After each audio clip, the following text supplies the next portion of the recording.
আমরা আপনাদের কেসটা খুব ভালো করে দেখলাম এবং আপনাদের কথাও শুনলাম। এটা পরিষ্কার যে আপনারা প্রোটোকল ভেঙেছেন। এর আগে যে আমরা কোনো সিদ্ধান্ত নেই, যদি আপনি আপনার পক্ষ নিয়ে কিছু বলতে চান তো বলতে পারেন। আপনারা যখন স্থির করেই নিয়েছেন যে আমরা প্রোটোকল ভেঙেছি, তাহলে বাকি থাকলো কি? আমাদের ঠিক বলবার। দেখুন মিস্টার প্রদ্যুমন, আমাদের মধ্যে কোনো ব্যক্তিগত শত্রুতা নেই। আমরা যা বলছি তার সাক্ষী আছে। আর আমরা সবাই গত 20 বছর ধরে সিআইডিতে কাজ করছি। 20 বছর। এটা হেলাফেলা করিনি আমরা। সিআইডির কাজের জন্য আমরা আমাদের জীবন দিয়ে দিয়েছি। দেখুন, কোনো সময় সিচুয়েশন অনুযায়ী আমাদের ইনস্ট্যান্ট ডিসিশন নিতে হয়, কিন্তু প্রোটোকলের জন্য আমাদের চুপ করে থাকতে হয়। আর তারপরেও সেই অপরাধীকে তার শাস্তি পৌঁছে দিয়েছি। দেখুন, আপনাদের কথা আমরা বুঝতে পারছি, কিন্তু নিয়ম কানুন পালন করাটাও যে জরুরি সেটাও তো আপনারা জানেন। সবসময় নিয়মের উপর ডিপেন্ড করা যায় না স্যার। আমাদের কাজটাই এইরকম, সিচুয়েশন অনুযায়ী আমাদের ইনস্ট্যান্ট ডিসিশন নিতে হয়। আর যেখানে দয়ার প্রসঙ্গ বলছেন আপনারা, সেখানে প্রোটোকল ভাঙার দরকার ছিল, প্রয়োজন ছিল। দয়া একজন সাহসী ইন্সপেক্টর স্যার, সিআইডির জন্য সব কিছু করতে পারে। আমরা কোনোভাবেই ওকে হারাতে চাইছি না। এরপরেও যদি আপনাদের মনে হয় যে আমরা প্রোটোকল ভেঙেছি, তাহলে যে শাস্তি আপনারা দেবেন আমরা অ্যাকসেপ্ট করব।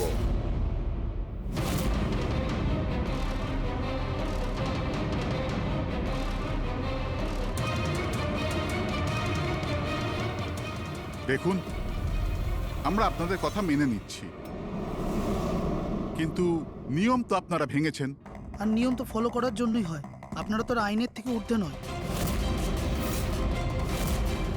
এই জন্য আমরা এই সিদ্ধান্ত নিয়েছি যে আপনাদের টিমটাকে ভাঙা হবে না, আপনারা কন্টিনিউ করতে পারেন। Thank you very much. কিন্তু আজ থেকে আপনাদেরকে মনিটর করা হবে।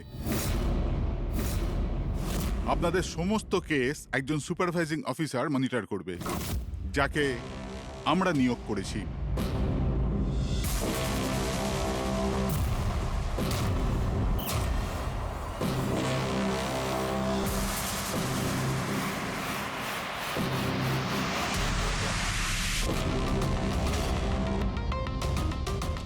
হ্যালো, আমার নাম শীতল।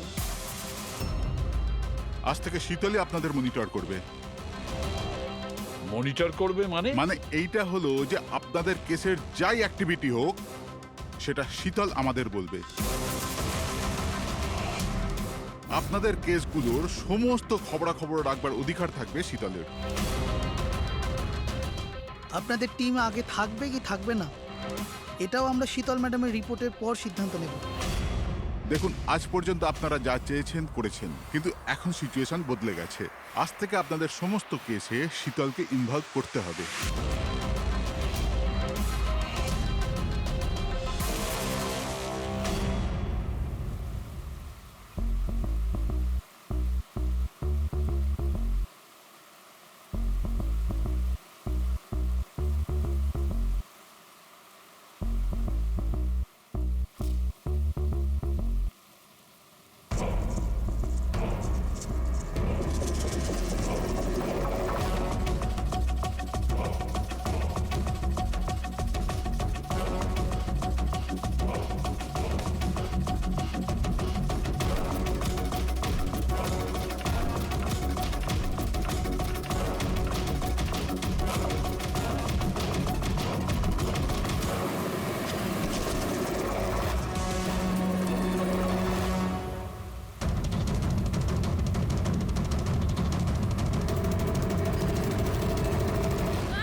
দেখুন, আমার কাজের ধরন কিছু আলাদা, আর আর আপনাদেরকে আমার কাজ ফলো করতে হবে। তার মানে আপনি এটা বলতে চাইছেন যে আজ থেকে আপনি আমাদের বস?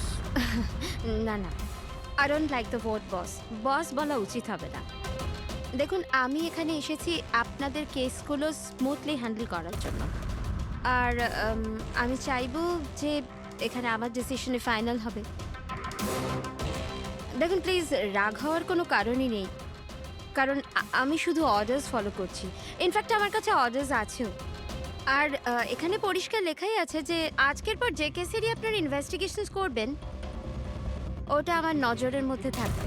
ইনফ্যাক্ট আমার লুক রাখতে হবে, আর প্রত্যেকটা ইনভেস্টিগেশন কেসের রিপোর্ট আমাকে দিতে হবে, and that also includes forensic investigation. আর এখানে এটাও লেখা আছে যে কোনো সাসপেক্টের সাথে যে কোনো ফিজিক্যাল ভায়োলেন্স করার আগে আমাকে জিজ্ঞেস করতে হবে। আর দেখুন, হ্যালো এসিপি প্রদ্যুমান। আচ্ছা ঠিক আছে, আমরা আসছি। ওকে, দুটো খুন হয়েছে, আমাদের বেরোতে হবে। এত তাড়াতাড়ি বেরোবেন আপনারা? ফাইন্ড আউট করবেন না যে ওই কলটা ফ্রড নাকি সত্যি সত্যি মার্ডার হলো কিনা, এভাবে বেরিয়ে যাবেন? শীতল দেবী, আপনার কথা ভালো লেগেছে, কিন্তু ব্যাপারটা হলো দুটো খুন যেখানে হয়েছে আমাদের তাড়াতাড়ি সেখানে যেতে হবে। হ্যাঁ, আপনাকে সব রিপোর্ট আমরা পাঠিয়ে দেব। আপনাকে তো রিপোর্ট করতে হবে। Let's go.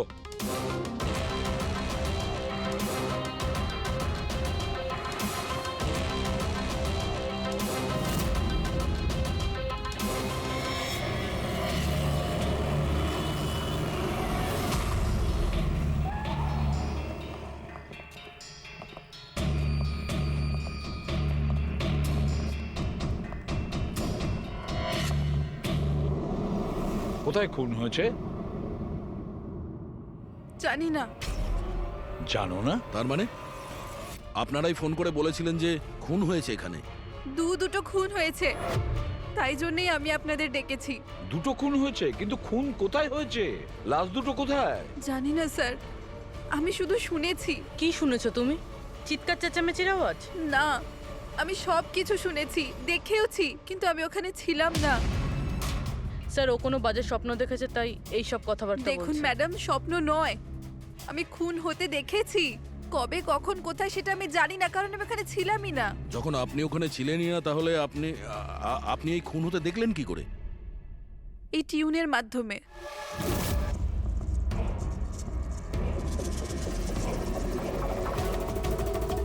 এই বিটটায় অনেক বৃষ্টি হচ্ছে, আশেপাশে গাছ আছে আর একটা ভাঙা বোটও আছে। এই এই ড্রামটায় কেউ এই লোকটাকে টেনে নিয়ে যাচ্ছে, আর এই বিটটাতে ওই ওই লোকটা ওকে পাথর দিয়ে মাথায় মারছে। আচ্ছা, তুমি ওদেরকে খুন হতে দেখেছো মিউজিকের পার্ট শুনে? এটা হয়নি তো যে এগুলো তোমার শুনে কিছু ভেবেছো, আন্দাজ করেছো? স্যার, আমি গেস করিনি। এই মিউজিক আমি দেখতে পাচ্ছি। কিন্তু মিউজিকে খুন হতে দেখা কিভাবে সম্ভব? ম্যাম, অনন্যার শরীর খারাপ তাই এরকম কথা বলছে। আপনি কে? স্যার, আমার নাম লতা, আমি এখানকার ম্যাট্রন। আমি ওকে ছোটবেলা থেকে চিনি, যখন থেকে ও অরফেনেজে এসেছে। কি অসুখ হয়েছে অনন্যার? স্যার, ওর সিনেস্থেসিয়া আছে। সেনেথেসিয়া? ম্যাম, একটা কন্ডিশন আছে। নর্মাল কন্ডিশনের মানুষরা মিউজিক শুনতে পায়, কিন্তু এই কন্ডিশনে মানুষ মিউজিক শুনতে শুনতে ভিজুয়ালও দেখতে পায়, আর মিউজিক শুনতে শুনতে ভিডিওর মতো দেখতে পায়। আপনি তার মানে বলতে চাইছেন যে অনন্যা সাউন্ড দেখতে পায়? Yes sir. কি করে? আপনি চোখ বন্ধ করুন আর ইমাজিন করুন ড্রাম বিট শুনতে পাচ্ছেন। নিন, কল্পনা করছি। আপনি কি দেখতে পাচ্ছেন?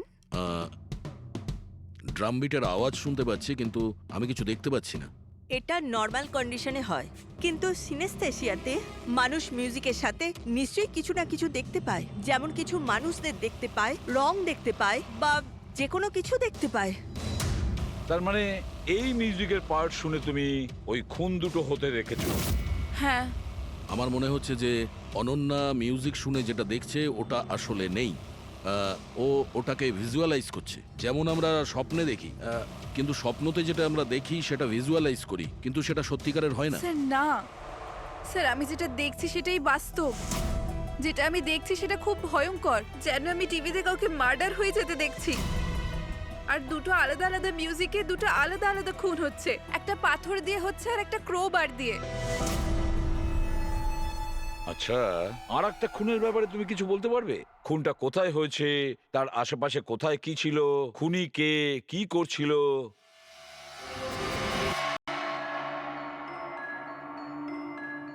আশেপাশে পাহাড় আছে, একটা লোক নিচে পড়ে আছে, নিজেকে বাঁচানোর চেষ্টা করছে। স্যার ও এসে গেছে, স্যার। ও ওকে মারছে ক্রোবার দিয়ে। স্যার বারবার মেরে যাচ্ছে। ব্যাস, খুনির ফেস তুমি দেখোনি। ঠিক আছে, আমরা এই কেসের ইনভেস্টিগেশন করব। স্যার আমি এরকম কেসের ব্যাপারে তো শুনিনি। কিন্তু পুরবী যেভাবে ও ডিটেলসে আমাদের গল্পটা বলছিল, সন্দেহ হচ্ছে আমার সত্যি ঘটনা বলছে না তো। স্যার আমার কিছু মনে আসছে, যেরকম এই মেয়েটা বলল এরকম আমি কোথাও পড়েছিলাম স্যার। কোথাও পাথর দিয়ে খুন করা হয়েছে। তাহলে একটা কাজ করো দয়া, ক্রাইম ব্রাঞ্চে খোঁজ নাও যে এরকম দুটো কেস হয়েছে কিনা। Okay sir. স্যার, যেরকমটা আপনি বলেছিলেন ঠিক এরকমই কেস 2 মাস আগে পুনেতে হয়েছিল। তাকে পাথর দিয়ে হত্যা করা হয়েছিল। আর যা ক্রোবার দিয়ে মার্ডার পানভেলে হয়েছিল এই ধরুন 6 মাস আগে। তো সেগুলোর ফাইল এনেছেন এখানে? Yes. Yes. স্যার এই কেসগুলো। আর এটা হলো Panvel murder case file. Panvel, ঠিক আছে, থ্যাংক ইউ ভেরি মাচ। আপনারা যেতে পারেন।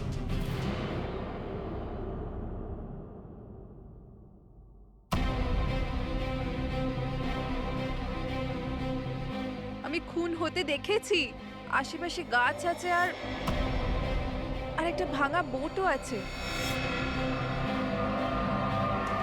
যেটা ভিজুয়ালে দেখেছিল সেটা একদম হুবহু ওই রকম স্যার। তার মানে ও যা বলছে তার সঙ্গে মিলে যাচ্ছে। অদ্ভুত ব্যাপার স্যার, এই দুটো ঘটনার কথা আজ মিউজিক শুনে অনন্যা ভিজুয়ালাইজ করেছেন, কিন্তু এই দুর্ঘটনা দুটো একটা 6 মাস আগে আর আরেকটা তো 2 মাস আগে হয়েছে। এটি কিভাবে সম্ভব? যে মেয়েটা এই ক্রাইম সিনে ছিলই না, সে সব কিছু ভিজুয়ালাইজ কি করে করলো? আমি মানি না। আর বাই দ্য ওয়ে, এই সিনেস্থেসিয়া কি? আসলে এটা বোঝানো খুব কঠিন, কিন্তু আমি চেষ্টা করছি বোঝানোর। দেখুন, ব্যাপারটা হচ্ছে যখন আপনি কোনো বিশেষ জিনিসের ঘ্রাণ নেন তখন তার সঙ্গে জড়িত সমস্ত স্মৃতি আপনার মনে আসে। এটা ধরুন কোনো বিশেষ ব্যক্তি বা কোনো বিশেষ জায়গা, সবকিছু ধরে নিতে পারেন যে এই গন্ধ এক প্রকার আপনার মেমোরিকে ট্রিগার করে, কিন্তু এটা শুধুমাত্র সিনেস্থেসিয়ার কন্ডিশনই হতে পারে। এই কেসে সুগন্ধর জায়গায় কোনো মিউজিকে পেয়ে গেছে। এক্স্যাক্টলি। এবার দেখুন, মেয়েটি একটা বিশেষ ধরনের মিউজিক শুনেছে। ওই মিউজিকটার একটা বিশেষ জায়গায় একটা বিশেষ ধরনের প্রিলিউড ব্যবহার করা হয়েছে, যেটা ওকে একটা গাছের স্মৃতি মনে করিয়ে দেয়। আর আরেকটা ইনস্ট্রুমেন্টেও লোকটাকে দেখেছিল। এক্স্যাক্টলি।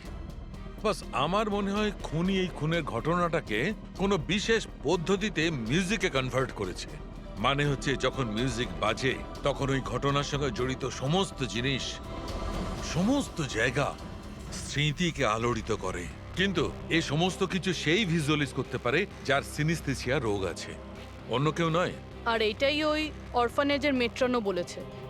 আপনাদের কাছে এইসব কিছু অদ্ভুত লাগছে না? যাই হোক, কেস সলভ করা আমাদের কাজ। স্যার হতে পারে এই খুনিরও এই সিনেস্থেসিয়ার অসুখ আছে, আর ওই এই মিউজিক রেকর্ড করেছে, কারণ এই মার্ডার আর ক্রাইম সিনের ব্যাপারে ওই জানে। কিন্তু জানতে কি করে পারবো যে এই মিউজিকটা কম্পোজ করে ইন্টারনেটে কে আপলোড করলো? আর সেটা খুঁজবোই বা কি করে স্যার? ফেডরিক, ইন্টারনেট খোলো, দেখো ইন্টারনেটে এই পার্টিকুলার মিউজিক পিসগুলো যেগুলো দুটো কেসে আছে সেগুলো কোথাও আছে কিনা।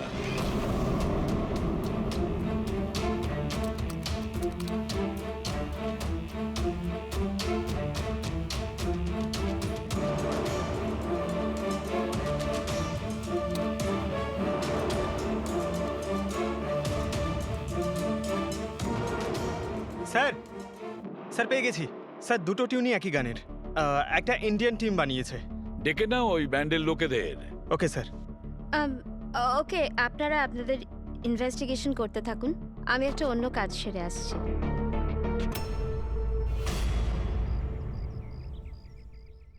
অনন্যা, আমার নাম শীতল। আমার তোমার সাথে কিছু কথা বলার ছিল। আমরা কি কথা বলতে পারি? অনন্যা, দেখো অনন্যা, আই প্রমিস বেশি সময় নেব না, ব্যাস 5 মিনিট।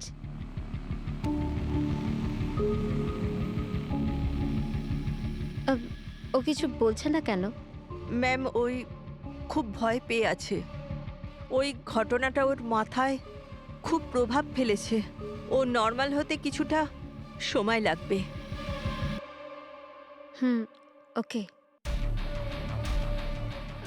আমার অনন্যার ব্যাপারে এখানে লোকের সাথে কিছু কথা বলতে হবে। পসিবল? হ্যাঁ প্লিজ। মিউজিক টিউন থেকে খুন? এটা কিভাবে সম্ভব স্যার? পসিবল আছে। সিনেস্থেসিয়ার একজন পেশেন্ট তোমার এই মিউজিক পিস শুনে একটা খুনের ব্যাপারে ভিজুয়ালাইজ করেছে, বুঝেছো? তোমার ওই মিউজিক পিসে কোনো খুনের রহস্য লুকিয়ে আছে। আর আমাদের মনে হচ্ছে খুনি সেই যে এই টিউন বানিয়েছে। আমরা খুন করিনি।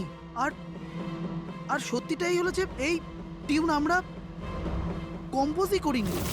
এই টিউন আমরা ফ্রি সাইট থেকে ডাউনলোড করেছিলাম। কোন সাইট থেকে ডাউনলোড করেছিলে দেখাও। দেখুন স্যার, এই দেখুন স্যার। স্যার এই টিউনটা আমাদের পছন্দ হয় তাই ডাউনলোড করে আমরা গানে দিয়ে দিই। কে আপলোড করেছিল এই টিউনটা? স্যার এটা অজ্ঞাত, অ্যানোনিমাস। অজ্ঞাত? আমাদের সেই অজ্ঞাতকে খুঁজতে হবে। ম্যাম ও আমাদের স্টাফ। ও হলো পূজা, ও হলো রমেশ, ও আরতি। এমনিতে ও এনজিওতে কাজ করে কিন্তু আমাদের এখানে প্রায় আসা যাওয়া করে। আপনাদের কিছু বলার ছিল অ্যাকচুয়ালি অনন্যার ব্যাপারে। আপনারা কি অনন্যার ব্যাপারে কিছু বলতে পারেন আমার? যেমন ও কোথা থেকে এসেছিল, কবে এসেছিল, আর ওভারঅল অরফানেজে অনন্যার ব্যবহার কেমন? অনন্যা খুবই অদ্ভুত মেয়ে, সব সময় যেন ডিস্টার্ব থাকে। ও এখানে কবে এসেছিল? ছোটবেলা থেকেই, কিন্তু ওকে ভিন্ন ভিন্ন দুবার লোকে অ্যাডপ্ট করেছিল, কিন্তু জানি না কেন কিছুদিন রাখার পর আবার এখানে এসে ফিরিয়ে দেয়। কেন? এর কারণ? নিশ্চয়ই ওর খারাপ ব্যবহারের জন্য, ওর মাঝে মাঝে ঝগড়া করার জন্য, মাঝে মাঝে ভায়োলেন্ট হয়ে যেত। ব্যাস এই অভ্যেসটা ওর ছোটবেলা থেকেই ছিল। কি ভুলভাল বলছো তুমি? অনন্যা এমন নয়, এসব ভুল বলছে। ম্যাম সত্যি আমি এখানে প্রায়ই আসা যাওয়া করি কিন্তু কখনো অনন্যাকে এমন আচরণ করতে দেখিনি। ও সবই ভুল বলছে। তো তাহলে সত্যিটা কি? সত্যিটা এটাই, অনন্যা ছোট থেকে খুব কষ্টে বড় হয়েছে। হ্যাঁ, এর জন্য কখনো কখনো ও অদ্ভুত ব্যবহার করে থাকে। অদ্ভুত ব্যবহার নয় ম্যাডাম, এটা ভেবে নিন অনন্যাকে যদি কেউ ক্রস করেছে তাহলে ওর সাথে দুর্ঘটনা হবেই হবে। এই তো আগের মাসে অরফানেজের বাচ্চাদের সাথে কি হয়েছিল মনে নেই নাকি? কেন ভুলভাল বলছো? কি হয়েছিল বলো। ম্যাম আগের মাসে একটা বাচ্চার ফুড পয়জন হয়ে গেছিল, আর ওই দিনই ওর ঝগড়া অনন্যার সাথে হয়েছিল। আচ্ছা, তার মানে তুমি বলছো যে এটা অনন্যা করেছে? হ্যাঁ। ভেবে চিন্তে কথা বলো রমেশ, খুবই বাজে কথা বলছো অনন্যার নামে। মেট্রন, অনন্যাকে অরফানেজ থেকে দুটো ফ্যামিলি অ্যাডপ্ট করেছিল, কিন্তু তারা ফেরত পেয়ে যায়। এর পিছনে কোনো কারণ তো থাকবেই। হয়তো অনন্যারই কোনো দোষ ছিল, খামতি ছিল। আমি মানতে পারলাম না।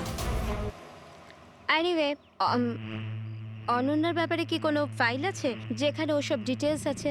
সেটা কি আমি দেখতে পারি? হ্যাঁ নিশ্চয়ই।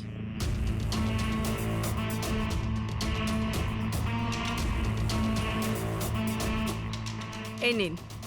Thank you.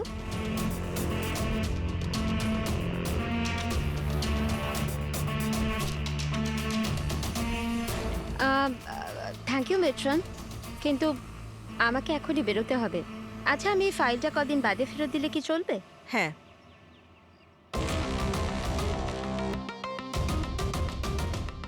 হ্যালো, আমাকে যাদের সিনেস্থেসিয়া আছে না, ওনাদের সাথে দেখা করার আছে, আর ওদের ব্যাপারে কিছু জানার আছে। এই 3 জনের সিনেস্থেসিয়া আছে। 1 মিনিট, আপনাদের কিছু দেখাতে চাই আমি।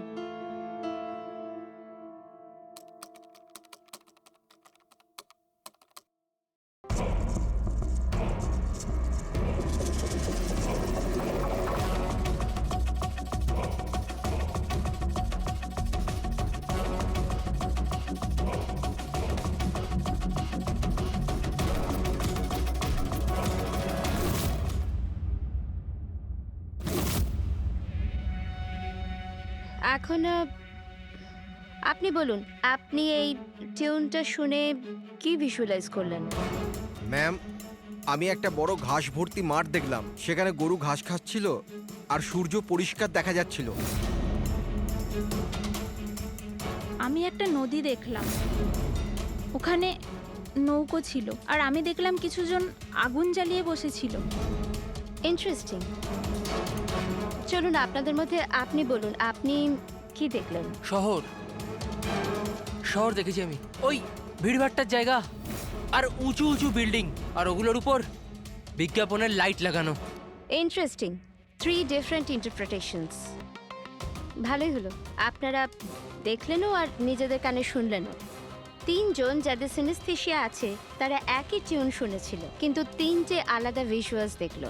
আর ওই মিউজিক শুনে খুন হতে দেখেছে। এক্স্যাক্টলি। দুনিয়াতে একজনই মানুষ আছে যে মিউজিক টিউনটাকে খুন দিয়ে ইন্টারপ্রেট করেছে। কে? খুনি নিজেই। আর ওই খুনি আর কেউ নয়, অনন্যা। হোয়াট? এটা আপনি কি বলছেন? ওই মেয়েটা নির্দোষ? দেখুন এসিপি স্যার, কেস প্রমাণ দিয়ে সলভ করা হয়, ভাবনা দিয়ে নয়। আর আমি ভাবনায় বয়ে যাওয়ার ভুল করিনি।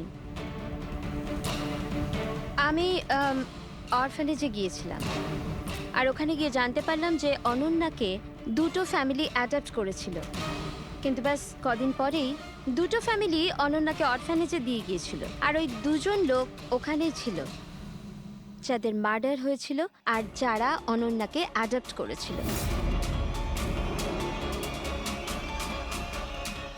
আমি অনন্যাকে অ্যারেস্ট করেছি আর ওকে নাবালক আদালতে পেশ করার ব্যবস্থা করেছি। আপনি আমাদেরকে না বলে না জিজ্ঞেস করে ওকে অ্যারেস্ট করেন কি করে? I don't need your permission ACP sir, আপনাকে বলার প্রয়োজন ছিল না। ও খুনি আর ওকে শাস্তি পেতেই হবে। আপনি ওই ক্রাইম সিনের ফটো আর পোস্টমর্টম রিপোর্ট দেখেছেন? অফকোর্স দেখেছি। তো হয়তো ভালো করে আপনি দেখেননি, না হলে ওকে আপনি অ্যারেস্ট করতেন না।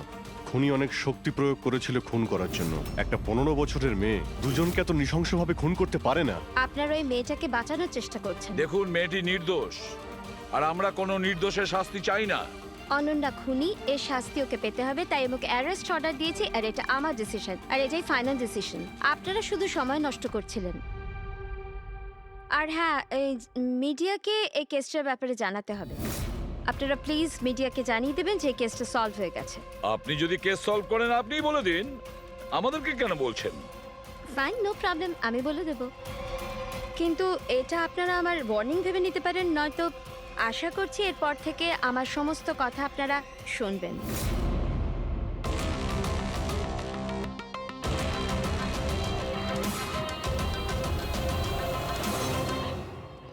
আপনারা এটা জেনে খুবই খুশি হবেন যে এই কেসটা সলভ হয়ে গেছে। ম্যাম, কে খুনি? খুনি একটা 16 বছরের মেয়ে যার নাম অনন্যা। বেশ কিছুদিন ধরেও আমাদের সবাইকে বোকা বানিয়ে দিব্যি ঘুরছিল, কিন্তু আমি ওকে অ্যারেস্ট করে নিয়েছি। ম্যাম, এই কেসটা অনেক পুরনো না? হ্যাঁ, এই কেস বেশ পুরনো ছিল। ইনফ্যাক্ট বেশ কিছুদিন ধরে ওটা ক্রাইম ব্রাঞ্চের খরচের খাতায় পড়েছিল, কিন্তু সিআইডি যখনই টেক ওভার করলো 24 ঘন্টায় কেস সলভ। তো ম্যাম, আপনিও সিআইডির একজন? আগে হ্যাঁ, আমি আজই সিআইডি টিম জয়েন করেছি অ্যাজ দ্য সুপারভাইজার।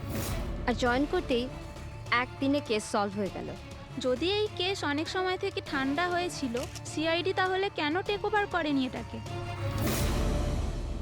কারণ এই টিমে আগে আমি ছিলাম না, এই জন্যে। কিন্তু ম্যাম, অন্য অনেকে তো ছিল টিমে।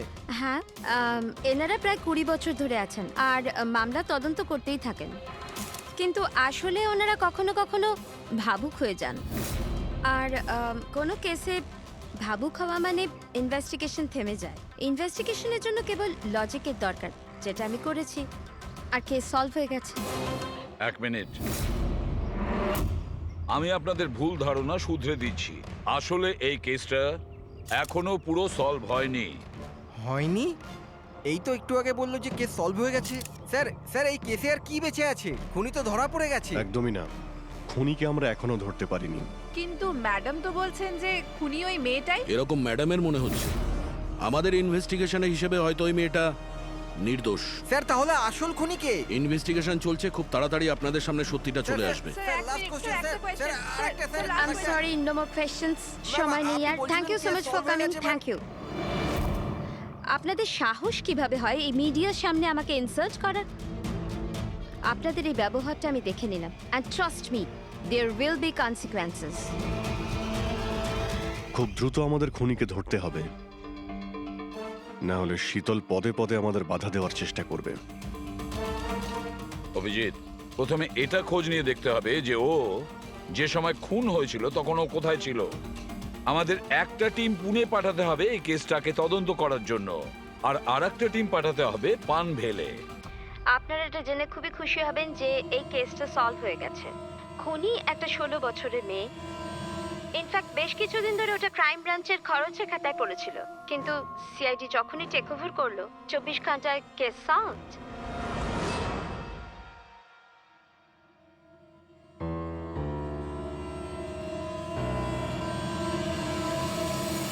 দেখুন 23শে ফেব্রুয়ারি বিকেল 4টে থেকে 7টার সময় অনন্যা কোথায় ছিল? সাধারণত তখন বাচ্চারা বাইরে যায় খেলতে, আর 9টার মধ্যে চলে আসে। আচ্ছা, অনন্যা অরফানেজ গিয়েছিল না বাইরে? না স্যার, অনন্যা এখানেই ছিল আর কোথাও যায়নি। এটা আপনি এত জোর গলায় কি করে বলছেন? এর জন্যই বলছি, কারণ আমার অনুমতি ছাড়া কোনো বাচ্চা বাইরে যেতে পারে না। কিন্তু কখনো কখনো অনন্যা কয়েক ঘন্টার জন্য অরফানেজ থেকে উধাও হয়ে যেত, এটাও তো বলো ওনাদের। স্যার, ও মিথ্যে বলছে। ও অনন্যাকে হিংসে করে। আমি কেন অনন্যাকে হিংসে করব? তাহলে ওকে বদনাম কেন করছো? আমাদেরকেও বলেছে এখানে কিছু কিছু লোকের পেছনে লাগে। স্যার, আমি শুধু অনন্যার ব্যাপারে আপনাদের খোঁজ খবর দিচ্ছিলাম। তাহলে এটাও বলো না যে আগের বছর অনন্যা তোমার নামে কমপ্লেন করেছিল। এর বিরুদ্ধে কেন? স্যার, ও এখানের বাচ্চাদের মারতো। অনন্যা ওর নামে কমপ্লেন করেছিল, সাসপেন্ডও হয়েছিল। তখন থেকে অনন্যাকে ঘৃণা করে। ও এখানের বাচ্চাদের মারতো। অনন্যা ওর নামে কমপ্লেন করেছিল, সাসপেন্ডও হয়েছিল। তখন থেকে অনন্যাকে ঘৃণা করে। একটা কথা বলো, অনন্যাকে ওই মিউজিক পিস শুনতে কে বলেছিল? স্যার, ইনি। হ্যাঁ স্যার, অনন্যা মিউজিক পছন্দ করতো। অনেকবার ওকে নানা ধরনের গান শুনতে দেখেছি। এর জন্য ওকে আমি মিউজিক শুনতে দিতাম। বুঝতে পারিনি এতে প্রবলেম হয়ে যাবে। আচ্ছা, আপনাদের মধ্যে কি কেউ মিউজিক ইনস্ট্রুমেন্টস বাজাতে জানেন? স্যার, আমি পিয়ানো বাজাতাম। স্যার, আমিও পিয়ানো বাজাই। আচ্ছা, একটা কথা বলুন, যেদিন পুনেতে খুন হয়েছিল সেদিন আপনারা কোথায় ছিলেন? আমরা সব বাচ্চাদের নিয়ে পুনা গিয়েছিলাম। সেদিন আপনারা সবাই পুনাতে ছিলেন? কি ছিল ওখানে? ওখানে একটা ইভেন্ট ছিল, তাই। স্যার, হ্যাঁ, এরা প্রত্যেকে সাধু সাজার নাটক করছে। একটা কাজ করি আমরা, এদের প্রত্যেকের কম্পিউটার চেক করো, দেখো কে এই মিউজিক পিস বানিয়েছে আর আপলোড করেছিল। কারণ যে এই মিউজিক পিস বানিয়ে আপলোড করেছে না, সেই খুনি হতে পারে।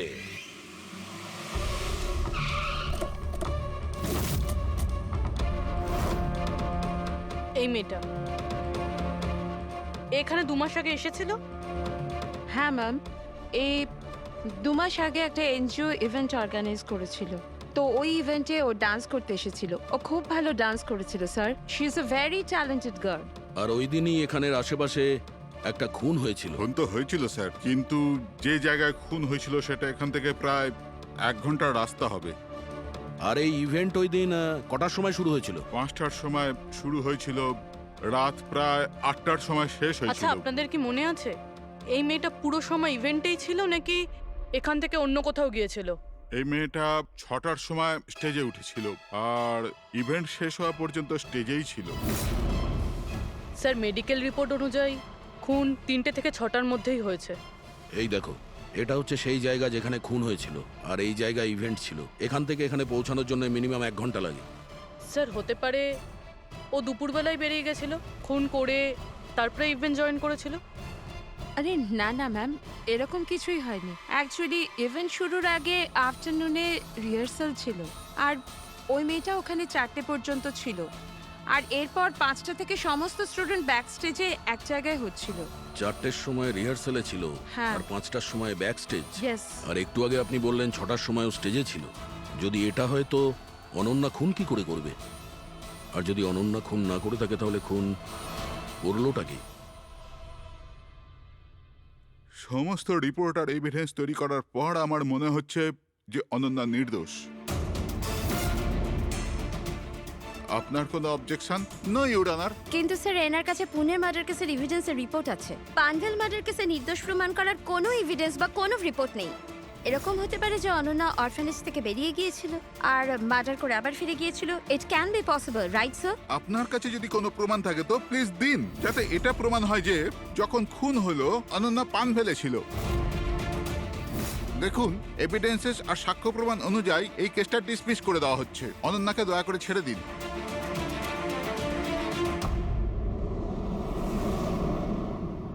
হ্যাঁ সালুকে, কি জানতে পারলে? হ্যাঁ বস, বস ধরে নাও এই কেসটা সলভ হয়ে গেছে। শীতল আমাদের ডেমনস্ট্রেট করে দেখিয়েছিল যে সিনিস্থেসিয়ার দুটো আলাদা আলাদা রোগী একই ধরনের মিউজিক শোনার পরে আলাদা আলাদা ইন্টারপ্রিট করে থাকে। হ্যাঁ বস, আমি আমার বন্ধুর থেকে সবকিছু জেনেছি, যে এই ব্যাপারে এক্সপার্ট। ও আমাকে অন্য কথা বললো। নতুন কি আপনি জানতে পেরেছেন? এমন দুজন ব্যক্তি যারা সিনিস্থেসিয়ারই পেশেন্ট, এক ধরনের মিউজিক শোনার পরেও একই ধরনের রিয়াক্ট করে। এটা কিভাবে হতে পারে স্যার? হতেই পারে পুরবি, যদি দুজন রোগীর মধ্যে রক্তের সম্পর্ক থাকে তাহলে হতে পারে। ও শীতল যা বলেছিল সেটাও ঠিক ছিল, কিন্তু সম্পূর্ণভাবে ঠিক ছিল না। কিছু রেয়ার কেসে এরকমটা হয়, যেমন আমার বন্ধু বলেছে। হ্যাঁ, কিন্তু দুজন রোগী যদি একই পরিবারের হয় তবে কাকা, জ্যাঠা বা ভাইও হতে পারে। না না, ইমিডিয়েট ফ্যামিলি মেম্বারই হতে হবে, যেরকম মা বাবা, ভাই বোন। তা কেন? সেটা এই কারণে ফ্রেডি, কারণ এটা একটা জেনেটিক অসুখ। বাস মেডিকেল জার্নাল থেকে আমি এরকম কিছু আর্টিকেল বার করছি, এসব তোমাকে দেখাচ্ছি। আরো কেউ আছে যে অনন্যার মতো ওই দুটো মিউজিক পিসের ওপর একই ভিজুয়াল দেখতে পায়, যেটা অনন্যাও দেখে? আমি আপনাদের কি করে ধন্যবাদ জানাবো? আপনারা আমায় জেল যাওয়া থেকে বাঁচালেন। আমরা শুধুমাত্র সেটাই করেছি যেটা আমাদের ডিউটি, অপরাধীদের জেলের ভেতরে আর নিরপরাধীদের মুক্তি। কিন্তু আসামিটা কে? তোমার কোনো আত্মীয়। আমার ফ্যামিলি মেম্বার? হ্যাঁ অনন্যা, কারণ তোমার কাছে যে ধরনের ভিজুয়ালস এসছে সেই ধরনের ভিজুয়ালস তার কাছেই যেতে পারে যার সঙ্গে তোমার রক্তের সম্পর্ক আছে, আর সেই এই ধরনের মিউজিক বানিয়েছে। কিন্তু স্যার, আমার ফ্যামিলি মেম্বার কি করে হতে পারে?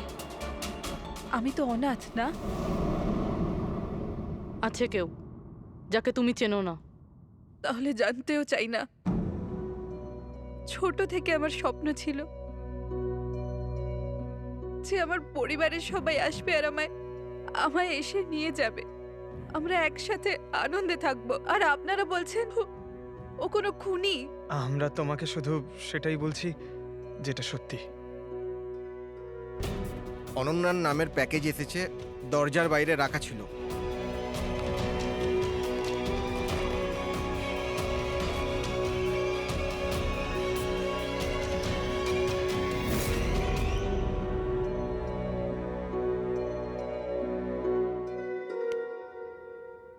Pen drive?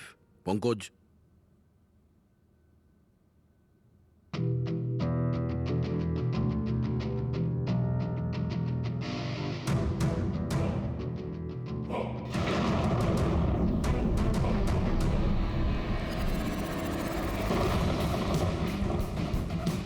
আমি বাড়ি দেখতে পাচ্ছি, খুব বিদ্যুৎ চমকাচ্ছে।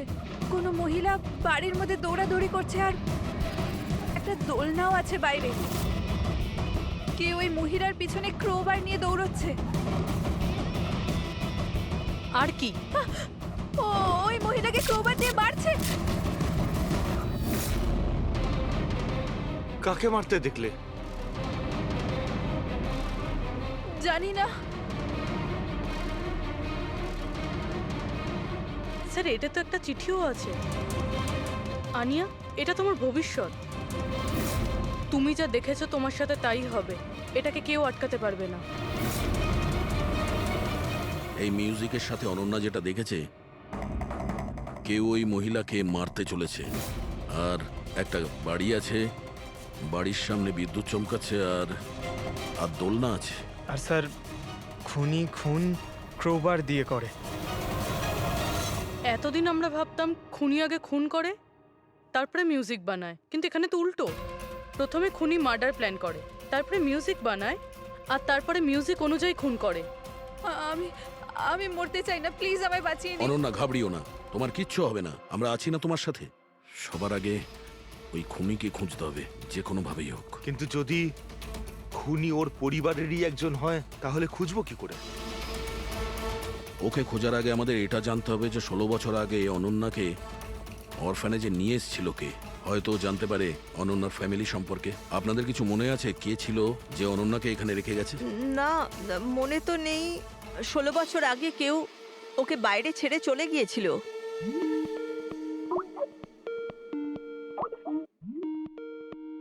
শীতল ম্যাডামের ফোন, ভিডিও কল করছে। হ্যালো, আমি বাস এটাই বলার জন্য ফোন করলাম যে ওই মেয়েটাই খুনি। সময় নষ্ট করবেন না আপনারা, প্লিজ ওকে গ্রেপ্তার করুন। শীতল ম্যাডাম কোর্ট তার সিদ্ধান্ত জানিয়ে দিয়েছে, আর কোর্টের কি সিদ্ধান্ত সেটা আপনিও শুনেছেন। এই কোর্টের চক্করে আপনারা সময় নষ্ট করছেন। প্লিজ আপনারা ভুল, আর আপনাদের এটা মেনে নিতেই হবে। স্যার, স্যার এটা সেই বাড়ি। ওই বাড়ি? কোন বাড়ি? আমি এই মাত্র যেটা দেখলাম, ওই যেখানে খুন হতে চলেছে, ওই ওই গাছ, দোলনা, এটাই ছিল স্যার। কোন জায়গার কথা বলছে মেয়েটা? শীতল ম্যাডাম, এখন আপনি কোথায় আছেন? আমি এখন আমার বাড়ির বাইরে। আর কোথায় থাকবো? আপনার প্রাণের সংশয় আছে। কি বলছেন আপনি অফিসার? আমার প্রাণ বিপদে, আমাকে কে মারবে? দেখুন শীতল ম্যাডাম, উনি আপনাকে মারার জন্য মিউজিক কম্পোজ করেছে, যেটাও আমাদের পাঠিয়েছে, আর ওই মিউজিকের হিসাবে আপনার ঘরের কি লোকেশন। বাচ্চাদের মতো কথা বলছেন অফিসার? আমাকে ভয় পাওয়ানোর জন্য সব করছেন না, আর আমি ভয় পাচ্ছি না।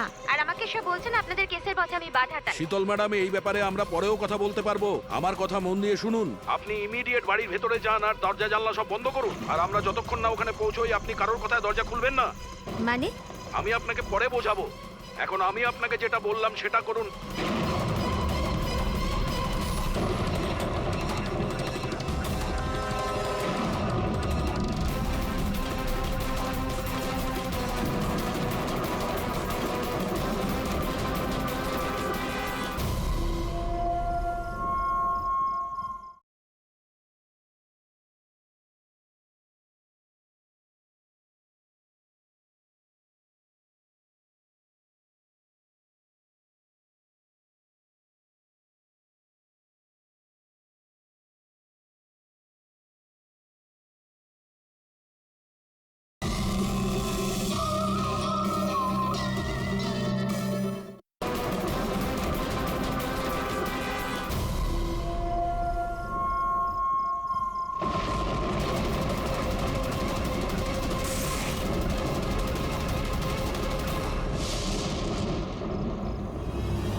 তুমি তুমি আমার উপর আক্রমণ করছো কেন? তুমি জানো না এর ফল কি হবে? আমি তোমাকে ছাড়বো না। আমার কাছ থেকে বেঁচে তুমি পালাতে পারবে না। কে তুমি? ওই দাঁড়া। আমাকে ওকে স্যার।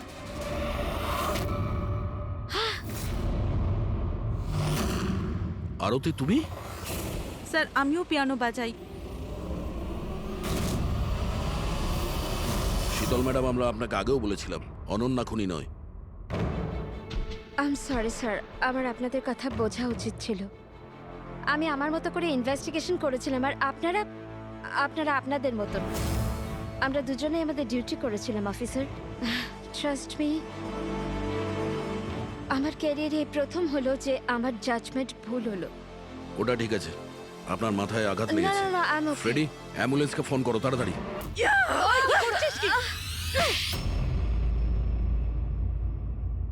শীতল ম্যাডামের ওপর হামলা করেছো কেন তুমি? আমার মেয়েকে বাঁচানোর জন্য। কোন মেয়েকে বাঁচানোর জন্য? অনন্যাকে। অনন্যা আমার মেয়ে হয়। শীতল তাকে জেলে পাঠাতে চলেছিল, এই জন্য আমি ওকে শিক্ষা দিতে চেয়েছিলাম। আর খুন কেন করেছো? 17 বছর আগে যখন আমি প্রেগনেন্ট ছিলাম, আমার স্বামী আমাকে মানসিক হসপিটালে পৌঁছে দিয়েছিল, কারণ আমি মানসিকভাবে অসুস্থ ছিলাম। ওখানে আমি 15 বছর ছিলাম। কিন্তু কিন্তু কি? কিন্তু আমার স্বামী আমার মমতার গলা টিপে দিয়েছিল। কি করে? অনন্যা ওখানেই জন্মেছিল, কিন্তু ওকে আমার কাছ থেকে ছিনিয়ে নিয়েছিল। 15 বছর পর আমি বাইরে এলাম, তখন আমি জানতে পেরেছিলাম যে আমার স্বামী মারা গেছে, কিন্তু অনন্যা কোথায় আছে আমি জানতাম না। ও বেঁচে আছে কি নেই সেটাও আমি জানতাম না। আমি অনেক অরফানেজে ওকে খোঁজার চেষ্টা করেছিলাম, ওকে কোথাও পেলাম না। ওর ব্যাপারে কি করে জানতে পারলেন আপনি? 6 মাস আগে যখন আমি এই অরফানেজে এলাম, তখন আমি অনন্যার কেস ফাইল পেলাম। আমি জানতে পারলাম যে অনন্যাকে 2 জন মানুষ অ্যাডপ্ট করেছে, আর তারপর ওকে ফেরত পাঠিয়ে দিল। কিন্তু যখনই আমি জানতে পারলাম যে অনন্যার সিনেস্থেশিয়া আছে আর ও সব দেখতে পাচ্ছে যেটা আমি মিউজিকে প্ল্যান করেছিলাম, তখনই আমি রিয়েলাইজ করলাম যে অনন্যা আমারই মেয়ে। এই জন্য আমি 2 জনকে খুন করে দিলাম। আমি ওই মানুষগুলোকে ঘেন্না করি যারা অনাথ বাচ্চাকে অ্যাডপ্ট করার পরেও তাদের ফিরিয়ে দিয়ে যায়। আমি অনন্যাকে সবকিছু বলে দিতে চেয়েছিলাম, কিন্তু আপনাদের অনুসন্ধানের ফলে আমি থেমে গেলাম, কেননা আমার মনে হলো যে আপনারা অনন্যাকে সন্দেহ করবেন। এই জন্য আমি চিঠি পাঠিয়ে আপনাদের মন অন্যদিকে ফিরিয়ে দেওয়ার চেষ্টা করেছিলাম, কিন্তু আপনারা আমার প্ল্যানকে ভেস্তে দিলেন। যে মেয়েকে পাওয়ার জন্য তুমি 2টো জীবন নিয়েছো, এখন সারা জীবন ওই মেয়ের থেকে দূরে থাকতে হবে তোমায়, জেলের ভেতরে, কাল কোঠরিতে।